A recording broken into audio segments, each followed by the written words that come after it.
Okay, Brandon, thanks very much for your time with IT Wire today. Brandon Traffinstead, who is the I don't know, a Fields CTO, which is quite an interesting title, Brandon. But maybe before we get into what you do on a daily basis, if you could just give our listeners the elevator speech about CyberArk. Yeah, Grant, more than happy to do it, and thank you so much for inviting me and having me on. But CyberArk has been around for over 25 years now, and our focus is identity security.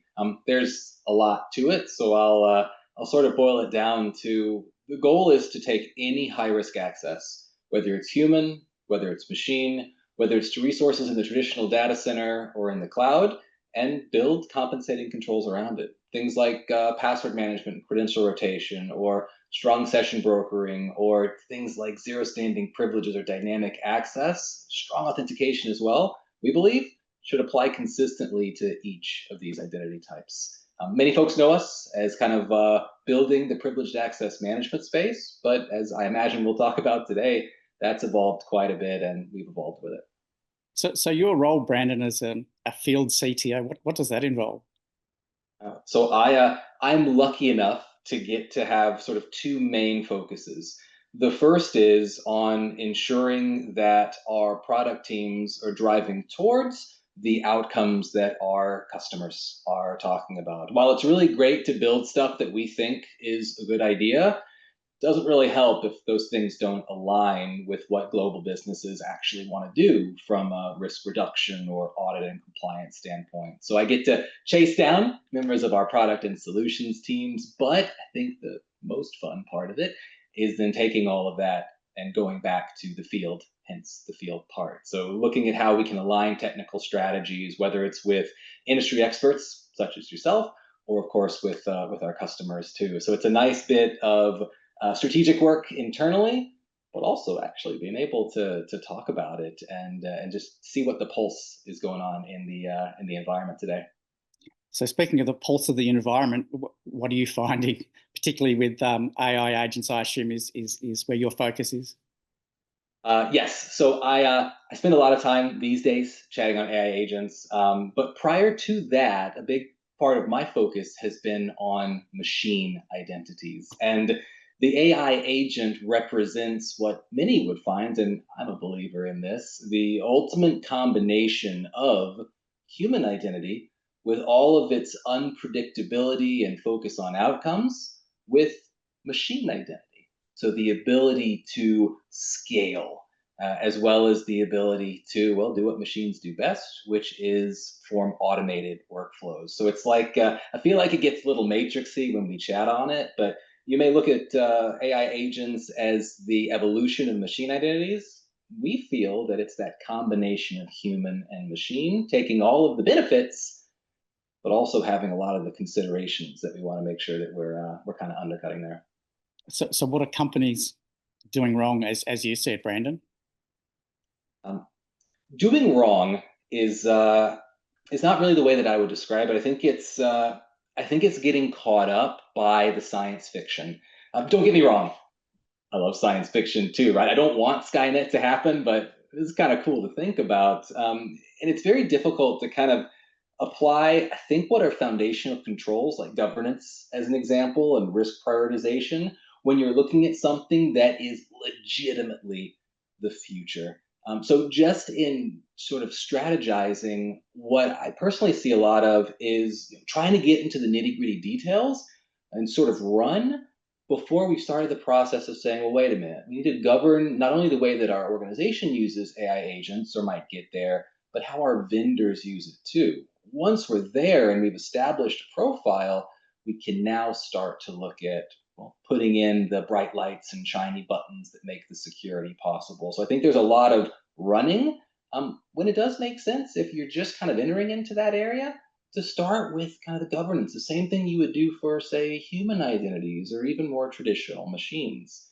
The other thing, Grant, that I'll say is surprising, and maybe it's not surprising, is generally, regardless of the machine identity we're dealing with, there's been an imbalance between the controls that we provide in place on human identities and the ones we place on machine identities. As an example, I might say to you, Grant, is multi-factor authentication important? I imagine your answer would be, yeah, it is. But when I ask that question, maybe for many of you, maybe yourself, the identity that was performing multi-factor in your brain could be you, could be one of your employees. It's a human doing it. It's just as important as machines, but requires a different set of considerations. So there's that imbalance. Every year, CyberArk does we call it the Identity Security Landscape Report, where we kind of take a pulse globally of what organizations are encountering. And what we found in Australia in particular was that number one, for every one powerful human identity, there were 79 powerful machine identities, which is up almost double since the last time we spoke to folks. But the really surprising one was that when we looked at something like privileged access, which is typically pretty well defined in organizations, 92% of the Australian organizations we talked to said they only have a definition of privileged access for humans. They don't have one for machines. So there's this imbalance that occurs when machines might be scary, or our teams might not have visibility, or machines just aren't us. I mean, I feel human most days, so we tend to focus on what's like us versus these kind of machines that continue to grow and continue to scale. So it's a long, rambly way of saying there has been an imbalance between human and machine identity security controls. And then for the broader AI agent scheme, in a lot of cases, we miss that first step, which is define a plan, define governance, and begin to assess the risk before we start tooling things out. Going back to that first statistic, Brandon, about being double what it was the year previous, any insights into why that might have been? So it wasn't the year previous. This is something that we've seen double over the course of, I'd say, 3 to 4 years. Okay. But the biggest thing driving it is simply more automation. These days, nearly every thing that can be automated should, whether it's low code, no code orchestration that many vendors, including CyberArk, have introduced, to finally starting to see a lot of maturity within robotic process automation, to looking at more native adoption of cloud tools. There's also kind of the cultural change. These days, it has become far more approachable, as well as I think more recognized that processes can and should be automated. Not just things like infrastructure build, but at least what I'm seeing from a lot of folks asking CyberArk to expand, we're expecting more of our vendors to add more tools, capabilities, and operations for automation. So I would say the big thing is automation. The results of that are happening because of more public cloud adoption, because of more maturity with the security and infrastructure and operational tooling that we're building. And then I will say, as we see more agentic AI out there, I expect that number to continue to grow at a potentially, hopefully controlled, but at a very, very rapid pace. Have you got any advice for companies about what they should be doing in this regard?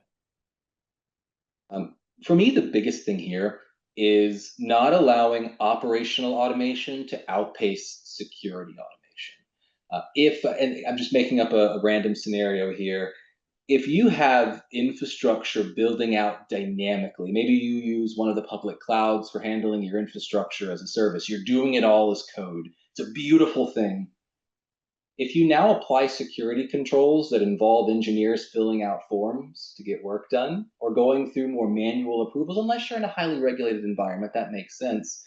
That imbalance that we talked about with human and machine is now becoming an imbalance between security and operations. So first thing to do is look at ways that you can automate security to match the pace of automation on the operational or infrastructure side of things. It's simply a matter of consistency. Now, putting into practice is a different story, but the more automation you build, the more you can scale with, your customers that you're looking to support. The other part of it is the mentality change I mentioned. Machines should not be a secondary identity that we'll get to eventually. They're rapidly becoming not only one of the most empowered identities, but one of the most attacked as well because we often miss fundamental controls like secrets management, identity governance, or monitoring for those machines. Excellent. I know you're coming to Australia fairly soon. Is that, what reason is that, Brandon? Uh, I would say holiday, but it's winter time, but still beautiful in Australia in the winter. But CyberArk every year has our customer event. We call it Impact World Tour. This is luckily my third time getting to help out in Australia, but we'll be doing it in Melbourne. Many of our customers, potential customer partners, will be there, as well as myself and a number of other CyberArk executives and practitioners to talk about this, but also just the general kind of scope and scale of how identity security has evolved. I noticed, Brandon, you've been at CyberArk for nearly 11 years or thereabouts. Just finally, just be interested to know what sort of the biggest changes you've seen over that period of time. And I know it's probably changed a lot in the last 2 years with AI, but yeah, just be interested in your thoughts on that. Sure. So there are a few biggies.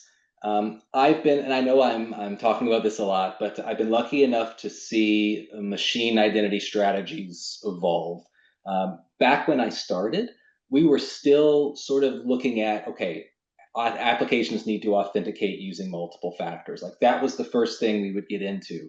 These days, the conversation is they need to do that at scale. We need to find everything. So we're seeing more scope as it relates to all the identity types we're talking about. But the big one for me has been that in that nearly 11 years, there have been a lot of perfectly serviceable native options for doing things that used to be something that required 37 different vendors to do. Every single cloud service provider has implemented a very serviceable mechanism for storing secrets that machines or humans use. Each one of them has also built out very, very good least privilege options. So, whereas it used to be a conversation of we have no native controls to do this, now it becomes a conversation around, well, we have all these native controls. How do we centralize them? How do we maintain visibility? How do we maintain configuration portability and then get security value? So long story short is it's become less of a selection of, well, how many vendors do I need to get this done, to, well, let's consolidate not only the security vendors we use, but also the native services in each of the clouds. So it used to be replace, now it's consolidate. And we're seeing this outside of these sort of cloud native environments too. The need to consolidate, the push to platform eyes, it's just not something that was around back when I first started. Thanks. It's been excellent chatting to you, Brandon. Just, is there any final words for our viewers out there that you'd like to impart some knowledge on? Would love to, and thank you again for the time. I recognize that we've talked a little bit about folks just getting into looking at the path of governance and security for agentic AI, establishing the risk measures, establishing a mechanism of governance. There's a chance that many of you listening are a step beyond that. If so, just one recommendation. Number one, there's lots of open source that can help solve a couple of very, very unique problems to agents. The first is, where are they? The second is, how do we build new ones? CyberArk ourselves have actually built out some open source, Agent Watch and Agent Guard, that can help whether you're building it, but also can help some of the ISVs we work with. So good news, there's open source out there. As we get further into determining the who, the what, the where, of course, you're going to see a lot of product evolution. I'll speak for us by saying that this is something that's coming, but your other vendors, if they're not following suit, will. So if you're at that stage, it becomes a refinement of visibility, how identity birthright is handled, and then, of course, least privilege. All three things that you probably are already doing for your human identities.